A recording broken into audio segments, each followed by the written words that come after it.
Hey guys, tonight we're heading to a world where the cold never lets up. Picture yourself walking across endless stretches of snow, the wind howling in your ears, and the sun barely making an appearance. This is where the people of the Arctic live, where survival means outsmarting nature at every turn. You might think you'd freeze to death in just a few hours, but these folks? They've mastered the art of surviving in the harshest conditions. Before you get comfortable, take a moment to like the video and subscribe, but only if you genuinely enjoy what I do here. And, hey, while you're at it, drop a comment below letting me know what city you're in and what time it is there right now. I always love hearing where my stories are being listened to from. Now, dim the lights, maybe turn on a fan for that soft background hum, and let's ease into tonight's journey together. All standing there on the frozen tundra surrounded by white. The air is biting, the snow as thick as a blanket, but you can't feel it as much as you thought you would. In fact, the cold feels almost like a second skin now, something that has become part of who you are.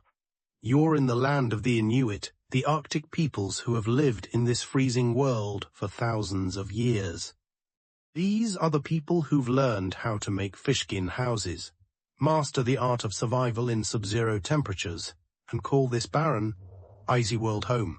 But the question remains, how do they do it? A secret, my friend, is in the fish skin.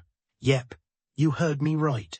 Instead of seeking shelter in traditional wooden houses or brick cottages, they've discovered that the very materials that surround them can be used to stay warm. Fish skin, specifically, the skin of seal and other fish, forms the building blocks of their homes. The skin is tough, durable, and surprisingly insulating. They cut it into large, flat panels and then sew it together to form a wall that can stand up to the harshest winds. But don't think they're simply living in these homes as some sort of rough, primitive shelter. These fishskin houses are well thought out, designed to trap body heat in a way that other materials simply can't match. And trust me, in a place where temperatures drop well below freezing, you'd want every ounce of heat you can get. Historically speaking, this technique of using animal skins for shelter was not unique to the Inuit. It's a survival tactic that's been seen in many cold regions around the world. Even in places like Siberia and the Arctic Circle, animal skins, whether from seals, walruses, or even reindeer, have been used to construct homes that keep the cold at bay.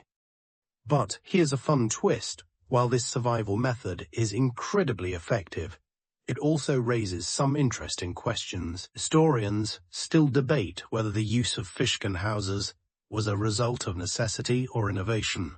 Some argue that it was simply a matter of survival, a means to keep out the cold and avoid frostbite.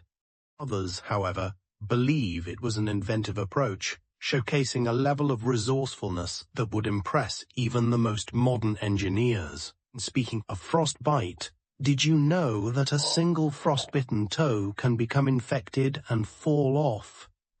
It's one of the many dangers the Inuit have had to learn to deal with.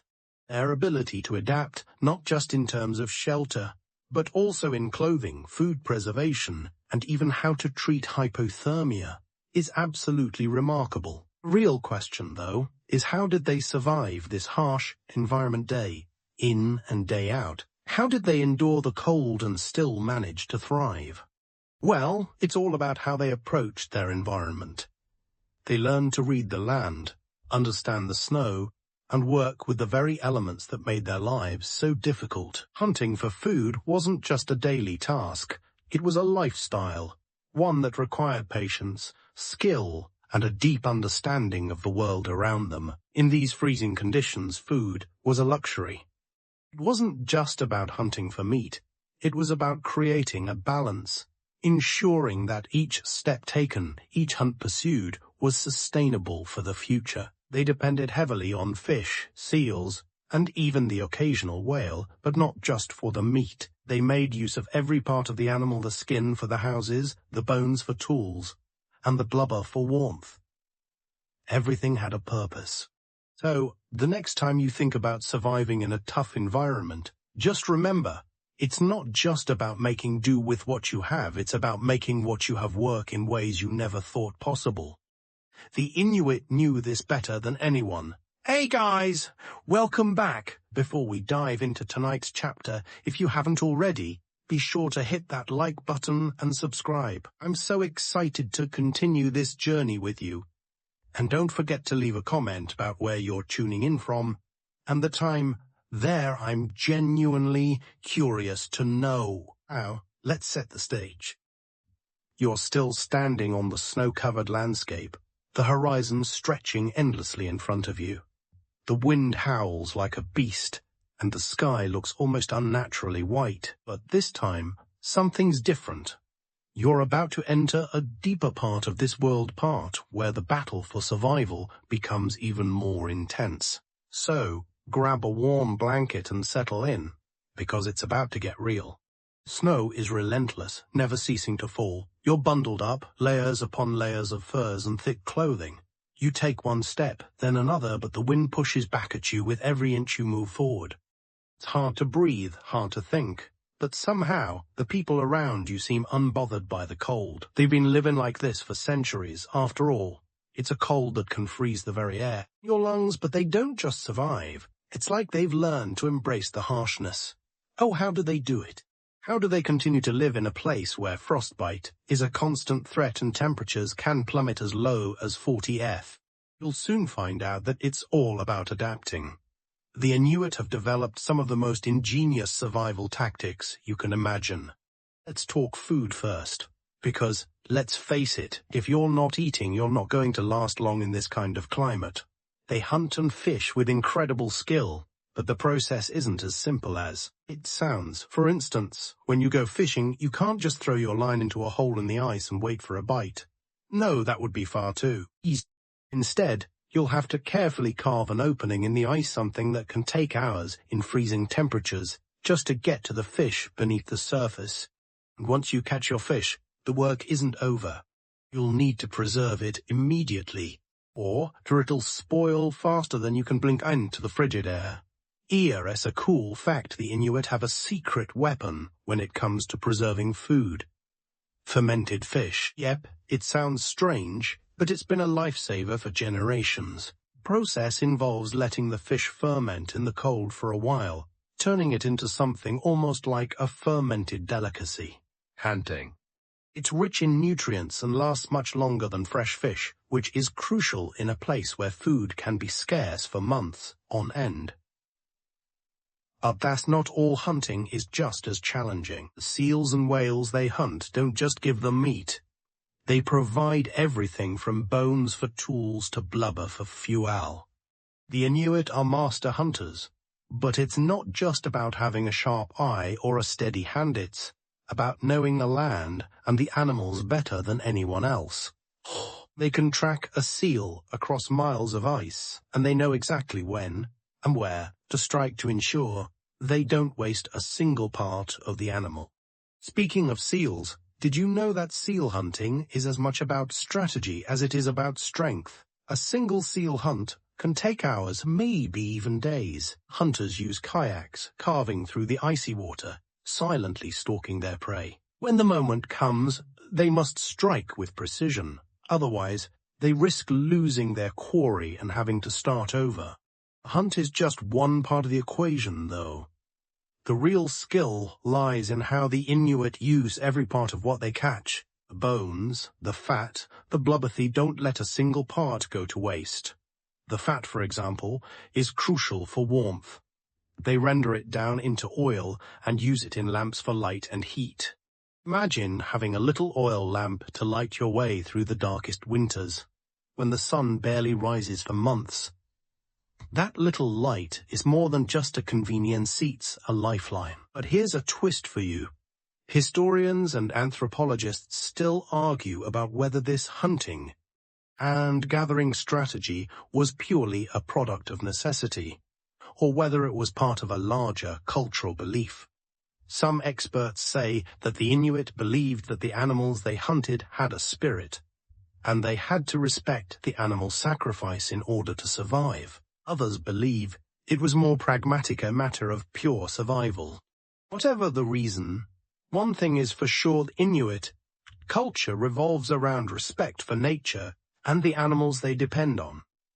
And in this unforgiving land, that respect is more than just tradition, it's the key to survival. So, while you're out here in the snow, battling the wind and freezing cold, remember, it's not just about surviving.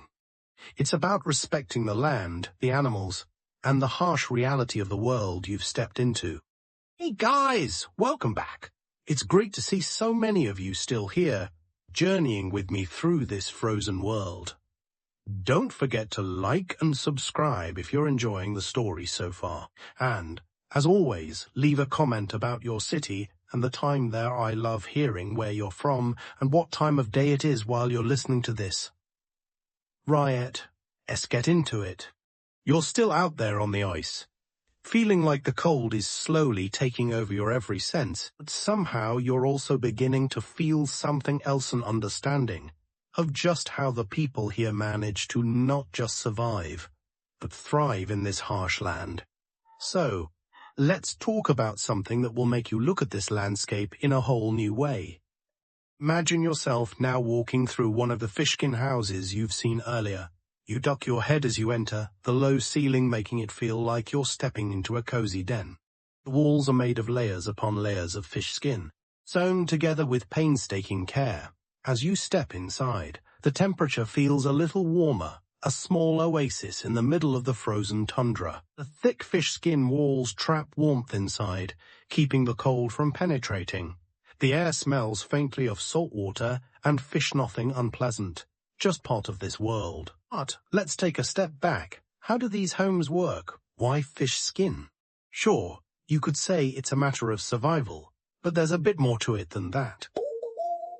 The secret is in how the Inuit have adapted to their environment. You see, fish skin isn't just tough. It's surprisingly waterproof and elastic, making it the perfect material for shelter in an environment where the snow is constant and the winds never stop. Think about it. When you live in a place where water freezes on the surface and the wind seems to slice through your clothing, you need materials that can keep out the elements. And fish skin does that better than almost anything else. And dried and treated, becomes incredibly strong and flexible, offering both insulation and a durable barrier against the wind. In fact, these fishskin houses are so effective that some modern-day architects have even studied them for inspiration. The way the layers trap heat, while still allowing moisture to escape, is a kind of natural climate control that many modern homes can't even replicate. It's a testament to the ingenuity of the Inuit people using what nature provides, not just to survive, but to create something lasting and sustainable. But the fish skin doesn't just stop at the houses. It's used in almost every aspect of life here. The Inuit craft their clothing out of it too.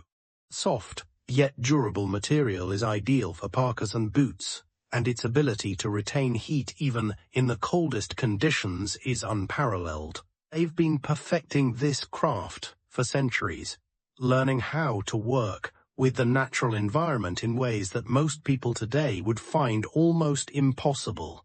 It's interesting because many cultures around the world have had to adapt their living spaces to extreme conditions. But the Inuits' use of fish skin is one of the most remarkable examples of survival through innovation. Some experts say it was necessity that drove them to use these materials, but others believe it was a cultural choice, perhaps even spiritual. After all, in many Inuit traditions, animals like seals and fish were seen as gifts from the gods. By using their skins to build their homes, the people were honoring the animals they depended on. It's a beautiful balance of practicality and respect. Here's a fun fact for you. Historians and anthropologists still debate whether the practice of building homes from fish skin was developed independently by the Inuit, or whether it was influenced by other indigenous groups from colder regions, like the Siberians. Some argue that there was a cross-cultural exchange that took place long before the modern era, while others insist that the Inuit developed these methods entirely on their own, driven purely by their need to survive. What we do know for sure is that these homes are a true testament to human ingenuity and resourcefulness. The Inuit didn't have access to the materials that we often take for granted, like wood or bricks. Instead, they turned to what they had and created something that not only keeps them alive, but does so with elegance and simplicity. As you sit there, inside one of these fishkin houses, you begin to understand the depth of their connection to the land. Their homes are more than just shelter. They are a part of the environment, crafted from the very materials that make up the Arctic landscape. And in this frozen world, where every day feels like a battle for survival, it's this connection to the land and the resourcefulness to use it wisely that allows the Inuit to continue living here, generation after generation. Hey guys, glad you're still with me as we continue exploring this extraordinary world. If you're enjoying the journey so far, don't forget to like, subscribe, and leave a comment letting me know where you're tuning in from. I love seeing how far and wide these stories travel, so don't be shy. Let's dive right back in. You've experienced the cold, you've seen the fishkin houses, and you've even gotten a glimpse of the resourcefulness that keeps these people alive. But there's more to survival than just homes and food. It's about how the Inuit get from one place to another in the ice-cold vastness of the Arctic. The wind is picking up again, but it's not bothering the people around you. You notice them gathering around what looks like a sled, but it's not like any sled you've ever seen. This one is pulled by dog-size dogs, but these aren't just any dogs. These are sled dogs, and their role in Inuit life can't be overstated. These animals aren't pets in the traditional sense, but vital partners in surviving the icy wilderness. The sled dogs are an integral part of life here, and watching them in action is a reminder of just how dependent the Inuit are on their animal companions. The dogs pull heavy loads across miles of ice, navigating through the snow and harsh winds with ease. But here's the kicker. Without these dogs, many Arctic expeditions, including hunting trips, would be nearly impossible. They're the true unsung heroes of the North. It isn't just about getting from point A to point B. Dogs are trained to read the landscape just like their human counterparts. They know where to find safe trails, where the ice might be thinner, and how to track down game across vast stretches of wilderness. It's a partnership forged over centuries of living together in this brutal environment. You might be thinking, how could a dog possibly navigate the tundra as well as a human? Well, it's not as crazy as it sounds. Over generations, the Inuit have bred these dogs to be sturdy, intelligent, and strong enough to pull heavy loads through snowdrifts and freezing temperatures.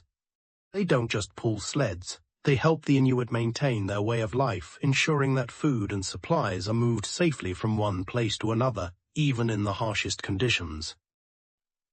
It's one of deep respect and mutual reliance. In fact, during winter hunts, the dogs are often considered part of the family, treated with the same care and attention as a fellow human.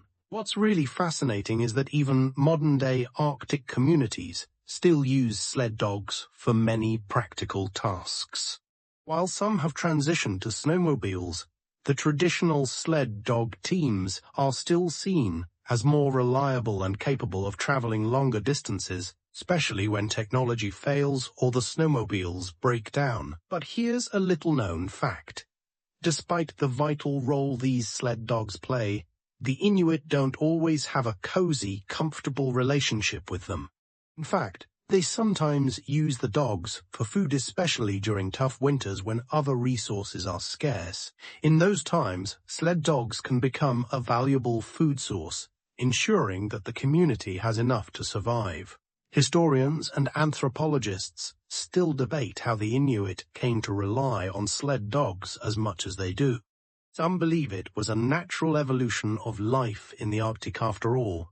Dogs are great at keeping warm and have the stamina needed to handle long, grueling hunts.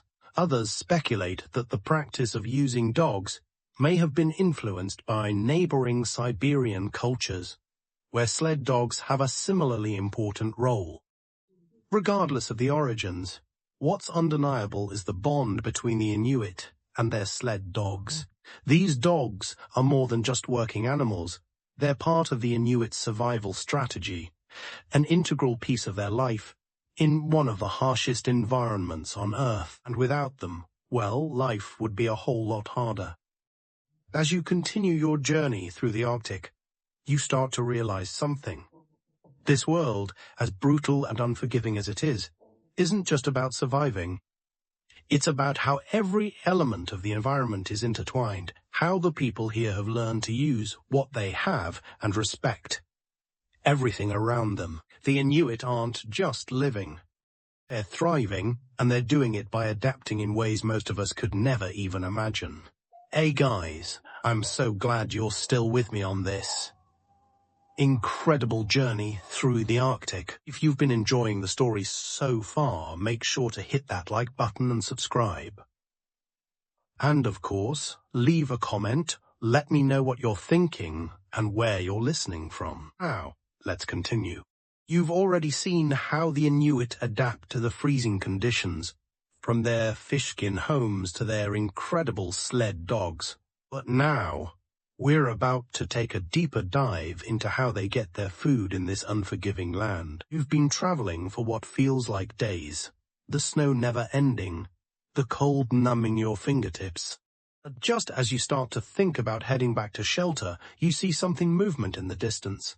It's a group of Inuit hunters, and they're headed out on an expedition, bundled in thick layers of fur, carrying spears and tools.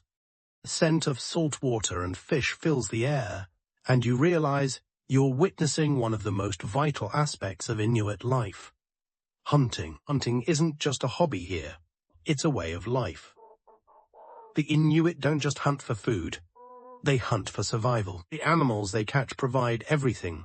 Meat for sustenance, skins for clothing, bones for tools, and even fat for lamps and fuel. It's a life that requires every ounce of resourcefulness and skill. But more than anything, it requires an intimate understanding of the land and the animals that roam it. Your first stop. The sea. The Inuit are expert hunters of sea mammal seals, whales, and walruses are their primary targets. You watch as the hunters prepare their kayaks, sleek, narrow boats designed to glide through the icy waters with ease. Their kayaks are made from wood and animal skins, meticulously crafted to withstand the harshest waves and freezing temperatures. But the real skill comes when the kayaks hit the water. As you sit there on the shore, watching, you realize this isn't just a hunt. It's a dance with the ocean, a negotiation between human and nature. The hunters must read the water, the ice, the wind. They need to understand the animals' movements and anticipate where they'll be. And when the moment comes, they strike with precision. Most famous of these hunters are the ones who target the seals, using harpoons to spear their prey as the seals pop their heads up for air.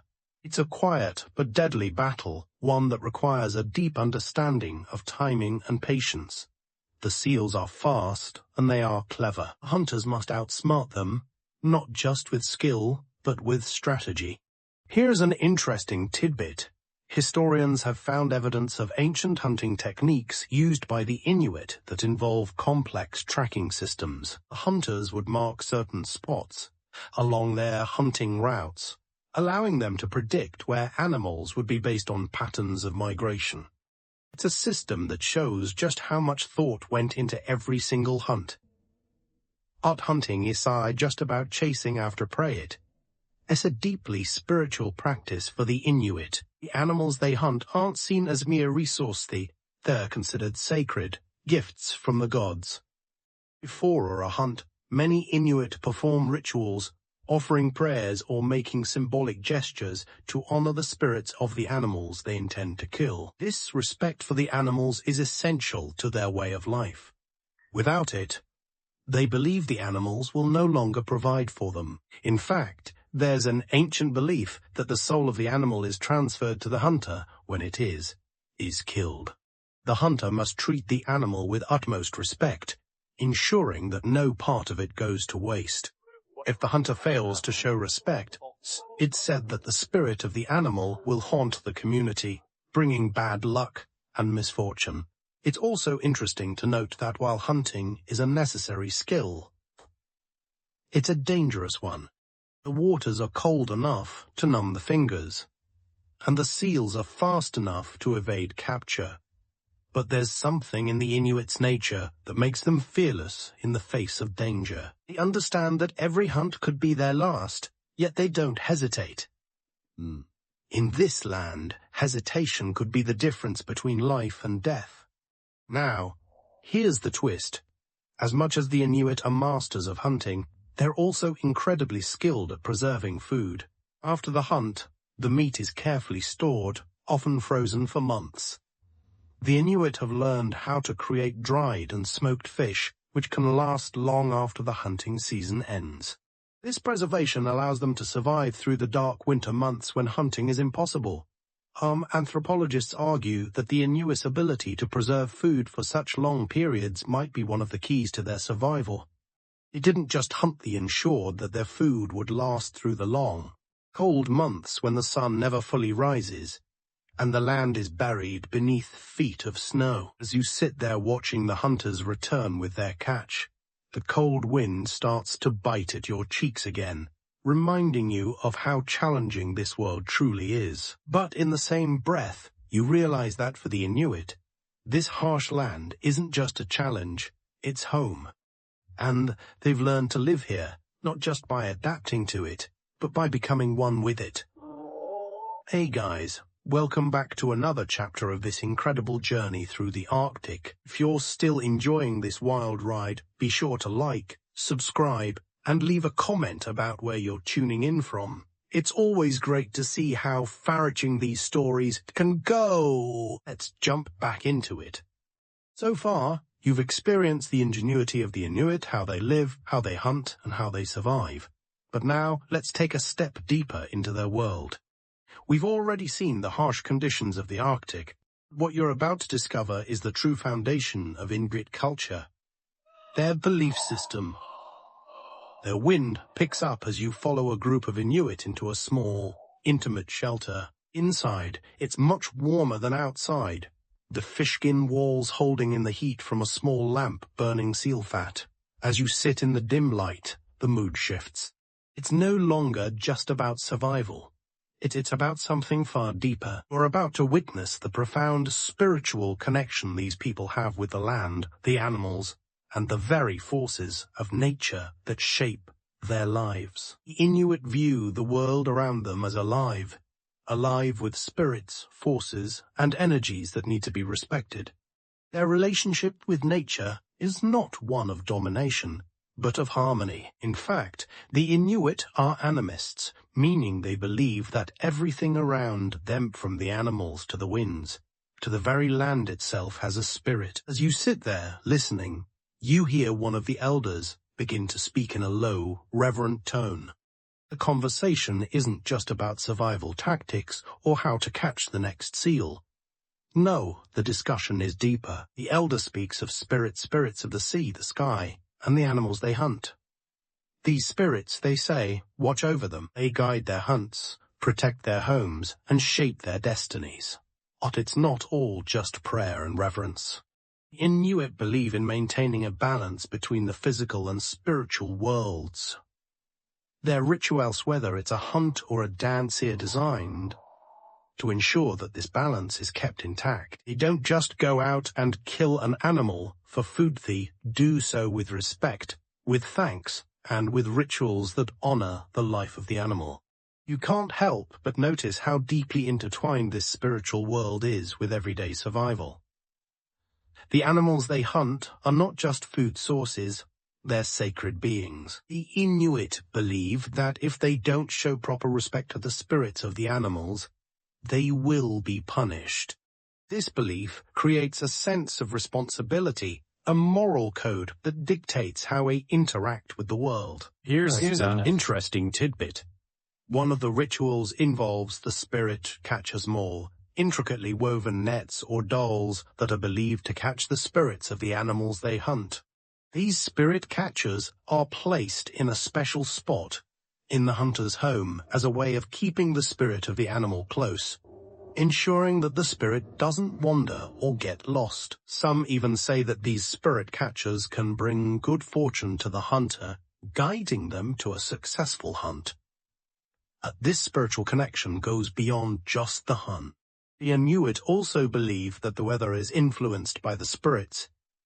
If a hunter returns empty-handed, it's often seen as a sign that the spirits were displeased.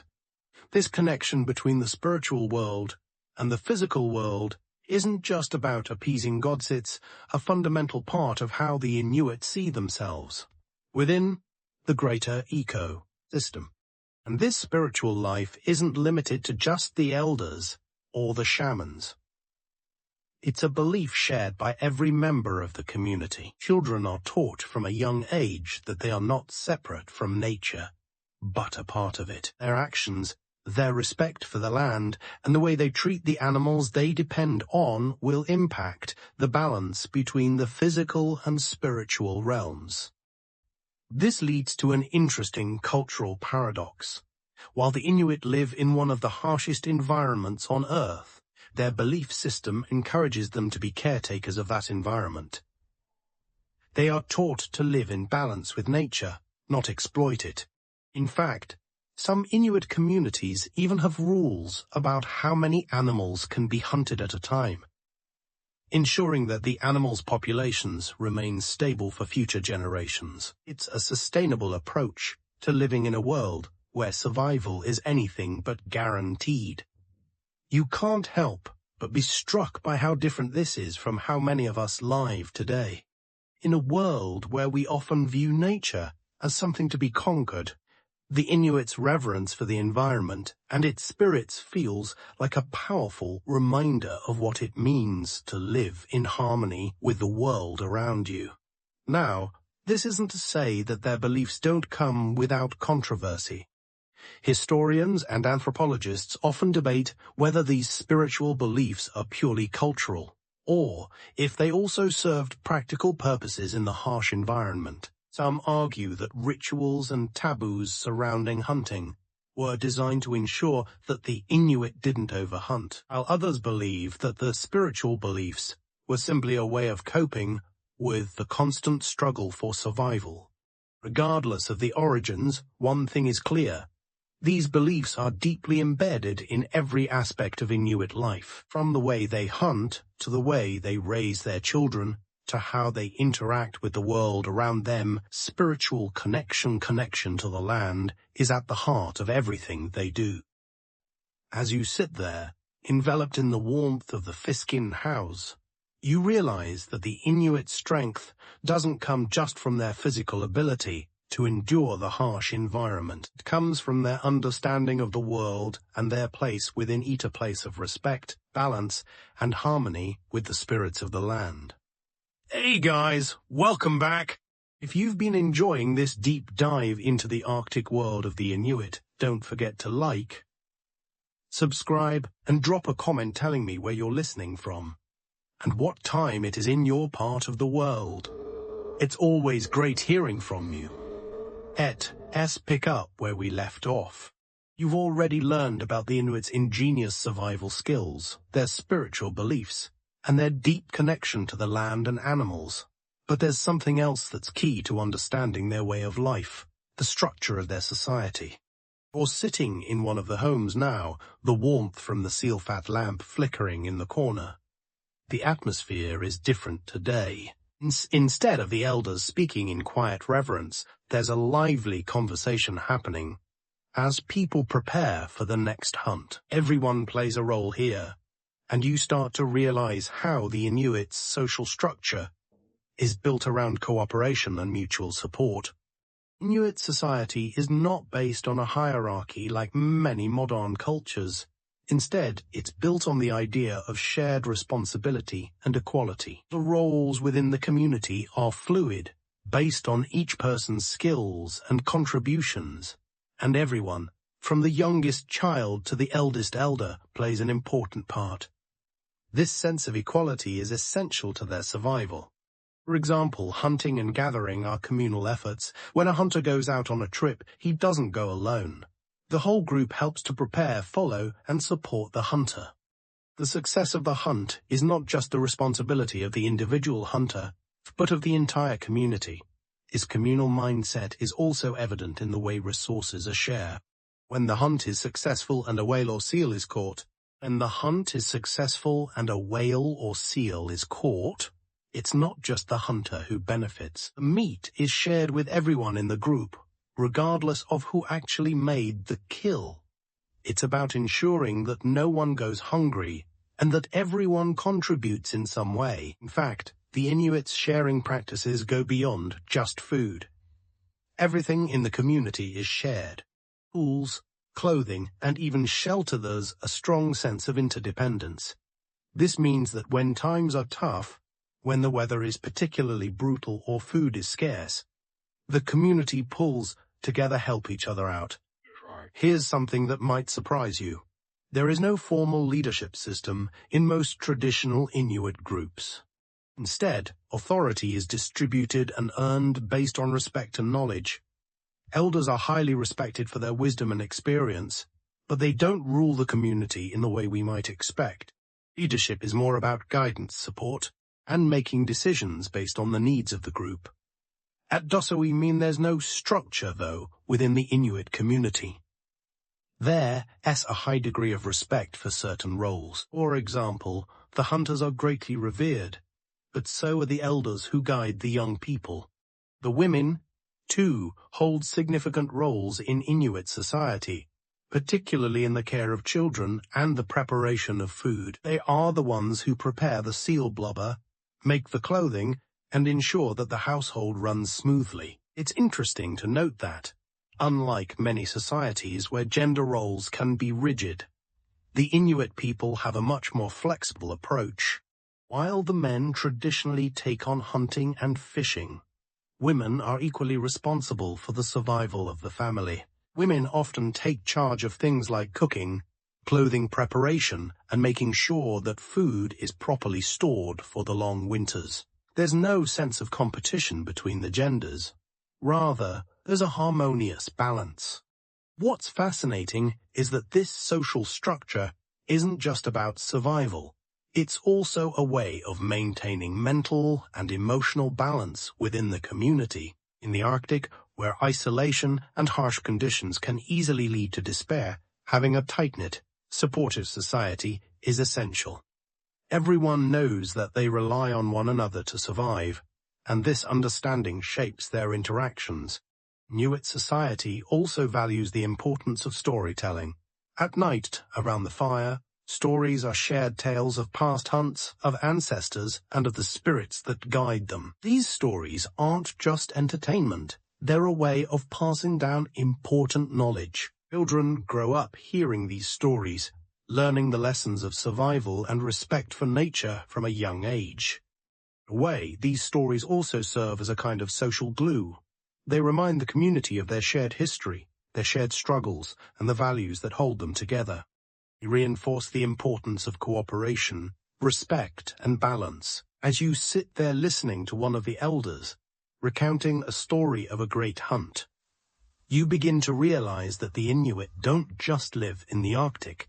They live through it together, and they do it with a sense of respect for one another that most modern societies could learn a lot from. It's also worth noting that this communal lifestyle doesn't just help during the tough times. Even when the weather's good and food is plentiful, the Inuit continue to share. There's no selfish hoarding of resources, no competition for the biggest share. Everything is shared equally. This egalitarian spirit ensures that no matter what happens, the community survives together. One of the most important aspects of this shared survival is that no one is left behind. The elderly, the sick, and even the young are cared for. In times of hardship, it's not uncommon for members of the group to sacrifice personal comfort or resources to ensure that others don't suffer. This sense of collective responsibility ensures that no one is ever truly alone. no matter how bleak the situation may seem. Hey guys, thanks for sticking with me through this icy journey. If you're enjoying this, go ahead and hit that like button and subscribe so you won't miss what's coming next. And don't forget to leave a comment about where you're tuning in from and what time it is there. I'm always curious to know. Now, imagine you're outside again, the cold biting your cheeks. But this time your focus is on something different, the clothing that keeps the Inuit warm and moving through this frozen world. It's not just any clothing. It's a masterpiece of survival engineering made from what the land and sea provide. The Inuit's clothing is one of their greatest inventions.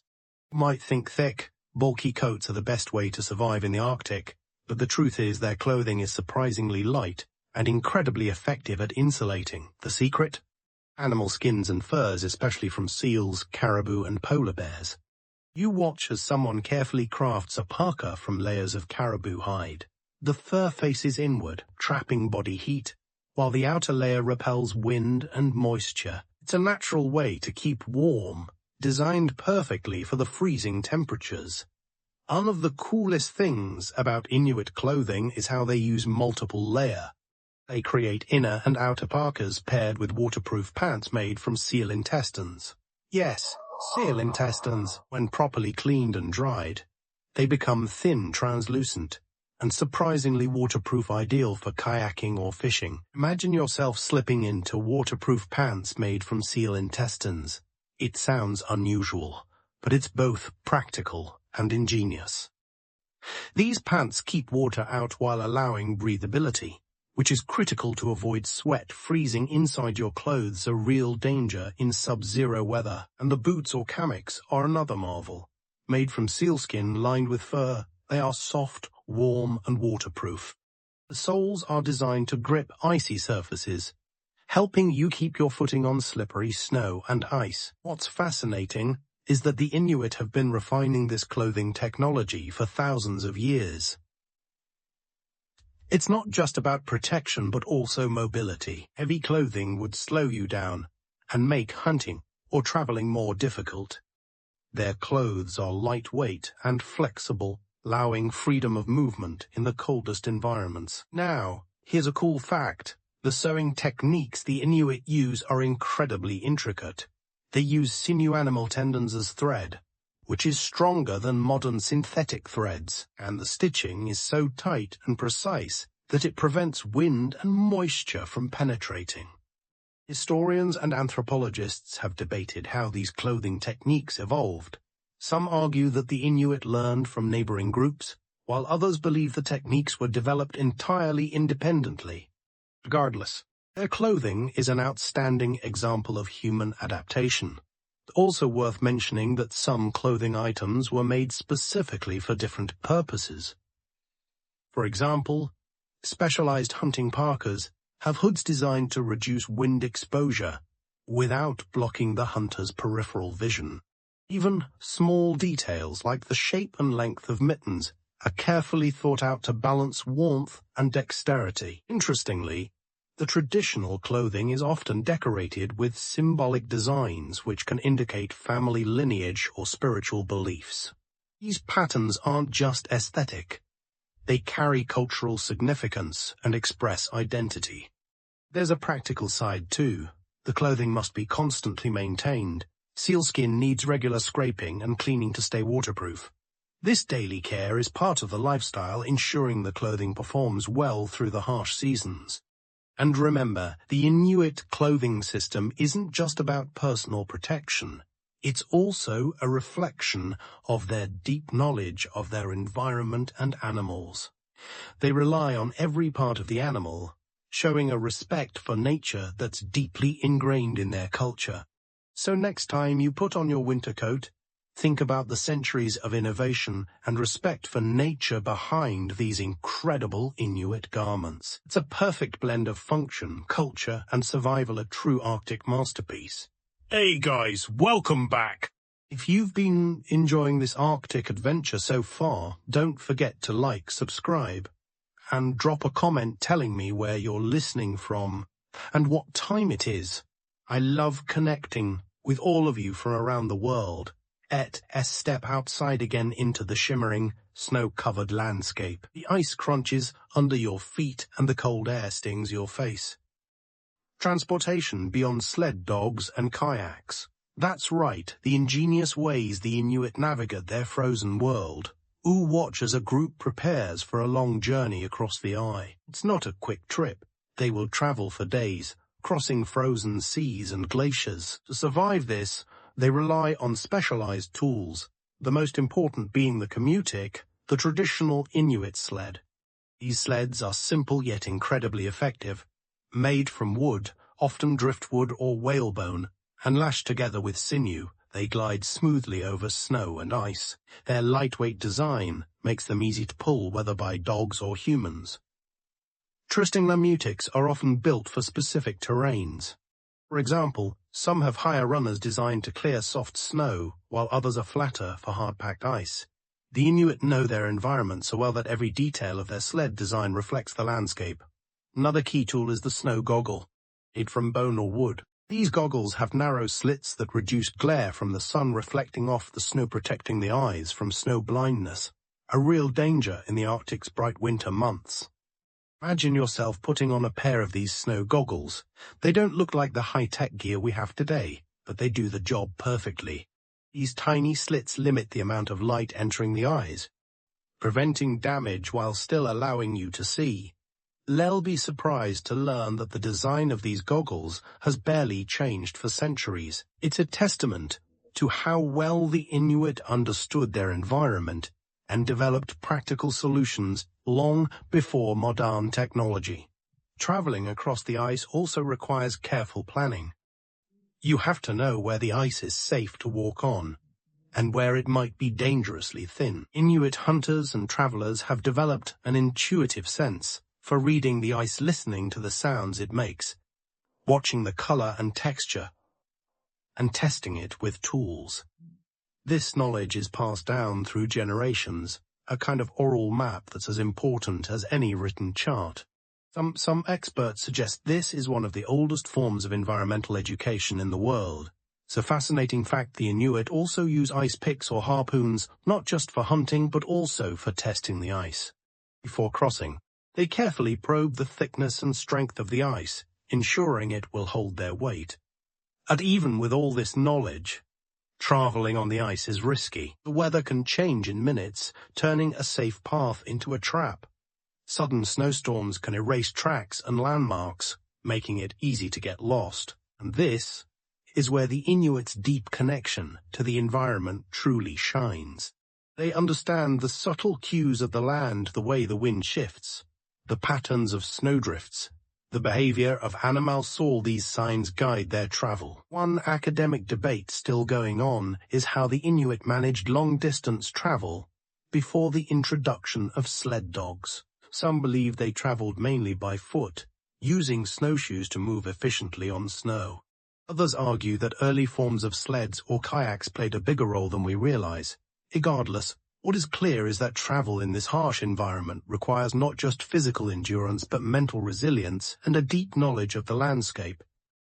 As you imagine yourself embarking on one of these journeys, pulling a komutik behind you, bundled in layers of caribou and seal skin, you realize how every aspect of Inuit life is designed for survival and respect. From their tools to their clothing to their spiritual beliefs. It's a holistic system finely tuned to one of the harshest climates on Earth. And through it all, they remain connected to the land, to the animals, and to each other. Wake the next morning to a sky streaked with pink and gold. The Arctic sunrise is slow and gentle, a quiet unveiling of light over the endless white expanse. It almost feels like time pauses here, like the world agrees to slow down just for a while. For many Arctic peoples, especially in regions like northern Alaska, Canada, and Greenland, the whale hunt is still a key tradition, and it's guided by ancient rituals, respect for nature, and a surprising amount of teamwork. You find yourself aboard a umiak, a large, open boat made with a wooden frame and stretched animal skin. Unlike the one-person kayak, the umiak can hold an entire hunting crew, It bobs gently in the icy waters as you glide past chunks of floating ice. Hunters are quiet. Every movement is deliberate. Their eyes scan the horizon, reading signs in the waves and clouds that would be invisible to you. This isn't just a hunt, it's a dialogue with the sea. When a whale is spotted, the mood changes. There's no shouting, just swift, silent coordination. The harpoons used are crafted with care, sometimes tipped with brass or bone. The aim isn't to kill for sport, it's to provide for the entire village. When the whale is finally brought to shore, if the hunt is successful, what happens next is astonishing. Part of the animal is wastioba becomes food and oil. Bones are used for tools and building materials. The skin, called muktok, is eaten raw or cooked and is rich in vitamin C. Even the meat is carefully preserved and shared. This is not just subsistence.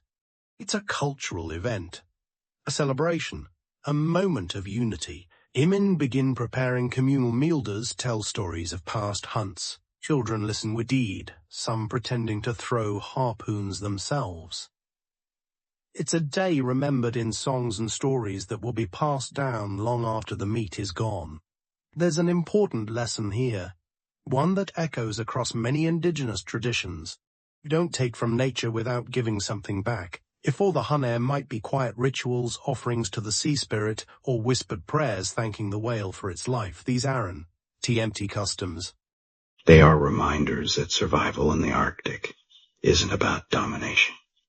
It's about relationship. It's about knowing you're just one part of something much bigger.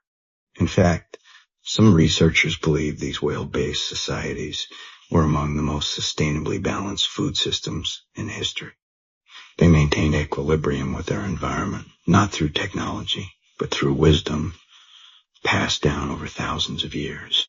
As you sit by the fire that evening, eating a piece of whale blubber, a flavor you can't quite describe, you watch the faces around you, laughter, fatigue, pride, and you feel something stir in your chest, quiet reverence. For the people who live in rhythm with the seasons, for the animals who sustain them, the icy sea that both gives and takes. This is not a lost world. Still alive, still evolving, still sacred, and for one brief moment, part of it. You wake up to the sound of snow tapping gently against the tent. It's as if the Arctic is knocking politely, reminding you that even in its quietest moments, it never really rests. Today, you're heading inland, away from the icy coastline, and into the heart of the tundra. Not alone, two locals, Anok and Takik, are guiding you. They seem to move with instinct, barely needing to speak, always knowing which way to go despite the fact that, to your eyes, everything looks the same. Endless white, low shrubs frozen in place, and a distant horizon that never seems to get closer. But they're not following landmarks. They're following memory, passed down from elders who followed caribou trails, marked stones with their own hands, and studied wind patterns like sacred texts.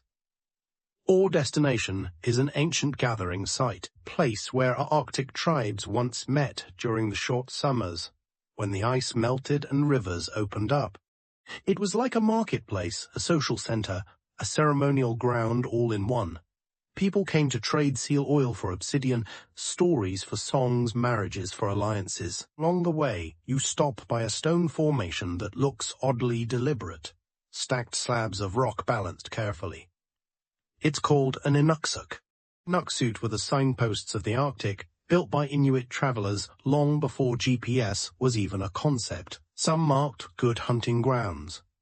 Others pointed towards safety or food caches. Some were more spiritual, built to honor ancestors or ward off danger. Reach out and place your hand on the cold stone feels like touching time itself. As the wind picks up, Anok tells you a story.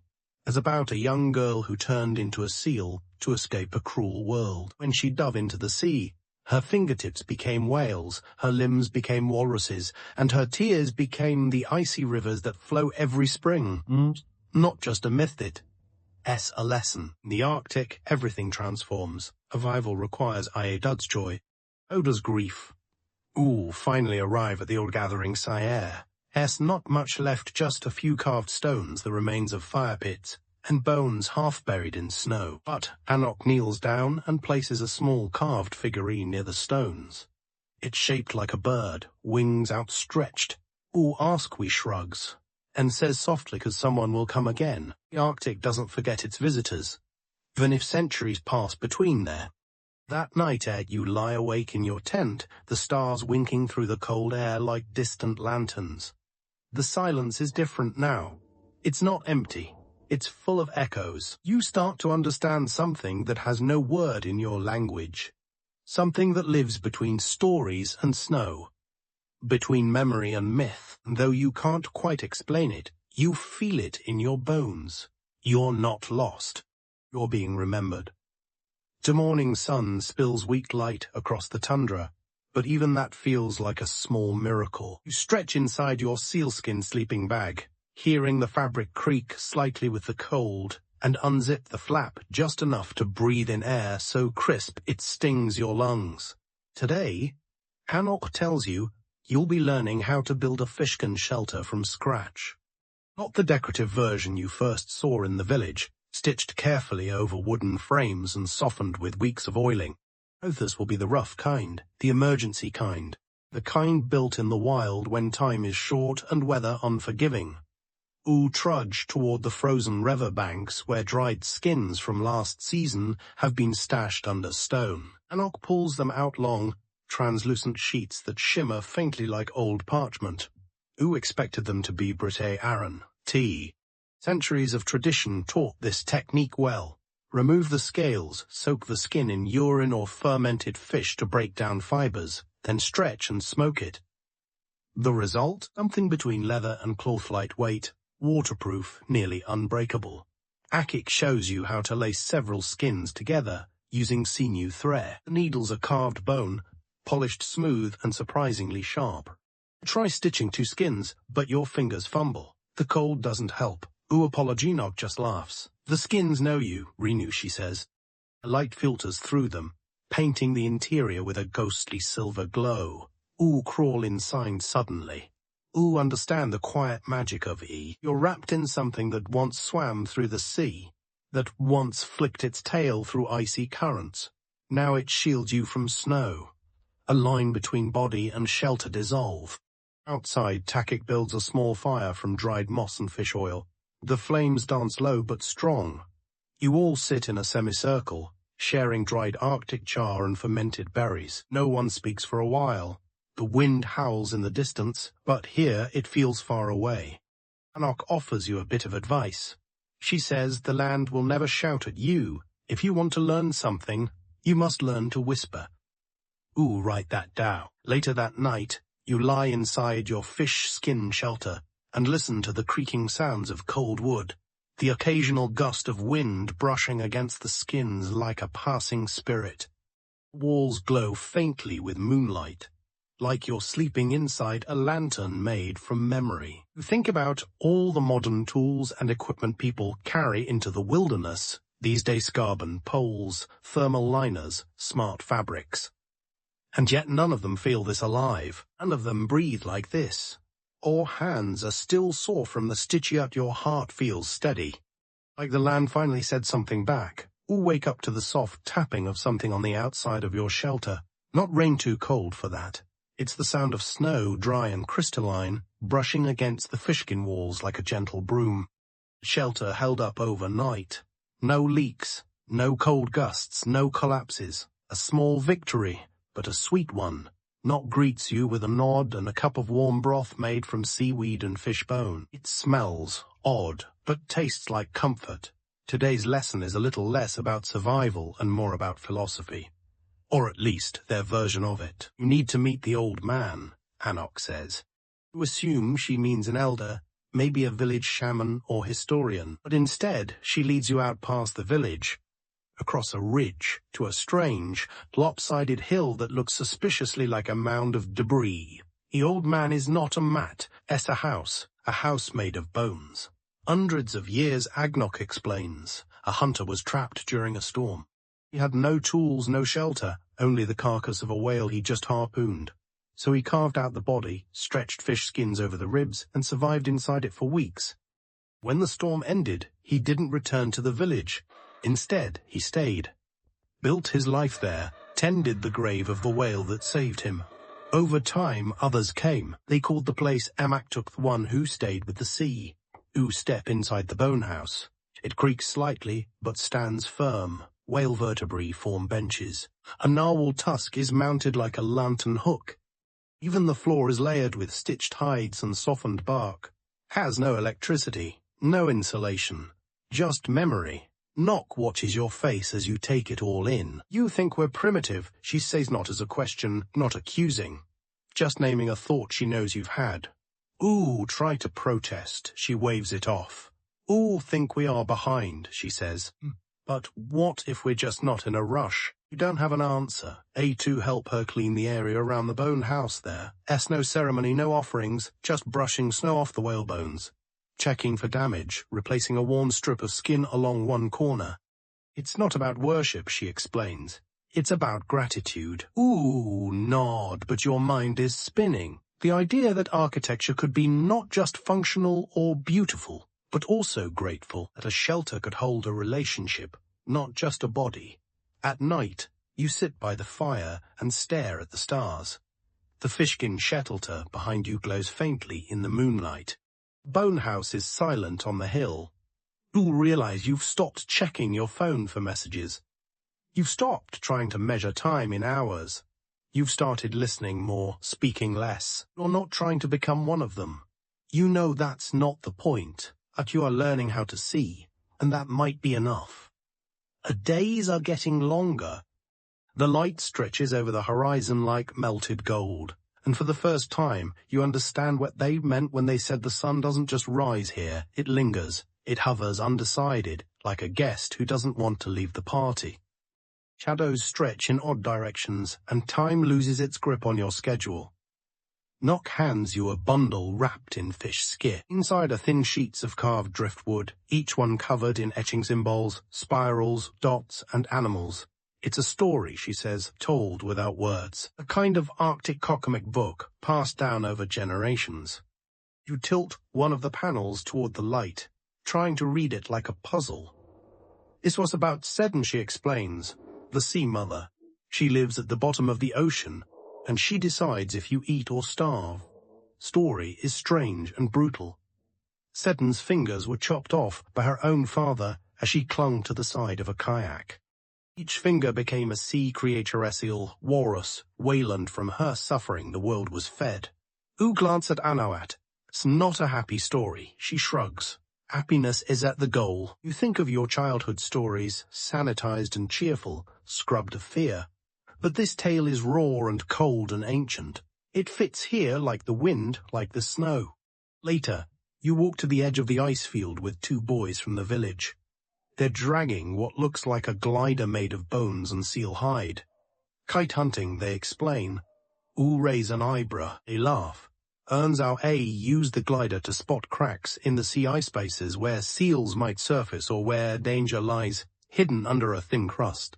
They don't actually fly, but the wind does tug the glider high enough for one of them to lie flat and peek ahead like a scout. Ridiculous it. Brilliance, you lie down on the ice, letting the cold seep through your coat. One of the boys steadies the glider overhead, and you see the world from a few feet above. Flat, white, endless. But also full of you spot a seal hole in the distance, and they nod in approval. At night, you gather with the villagers for something they call the listening. One speaks for a long time. Sit in a circle. A small oil lamp burns in the center. You assume it's some sort of ritual, maybe a moment to honor their ancestors. But it's not that organized eventually. And one speak, grandmother talks about the time a polar bear stole her boots. A child shares a dream about flying over the ice. Anok hums a tune with no words. Another man recites a poem he says was whispered to him by a glacier. All say nothing, just listen. And somewhere between the pauses, the crackling fire, and the shared silences, you start to feel it. The rhythm of a culture that moves at the speed of patience, the dignity in observation, the power of stories not told to impress, but to endure. You realize that in this place, listening is an art form, a form of respect. Maybe the rarest kind of attention anyone can get it. It's your turn to spew, don't, not because you have nothing to say, but because to listening is enough, He sitting on the roof of your fiskin huts. He made it. With numb fingers, frayed rope, and a ridiculous amount of patience. You've sewn the last panel of dried fish skin into place. The hut shines faintly in the Arctic sun, like something from a dream translucent, smelling faintly of the sea, humming gently in the wind. He never built anything that felt so alive. Anok stands nearby, watching you with her arms crossed.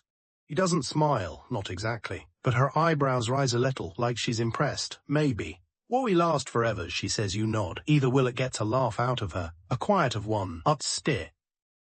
The children have already claimed the space as a playhouse. They crawl under the flap.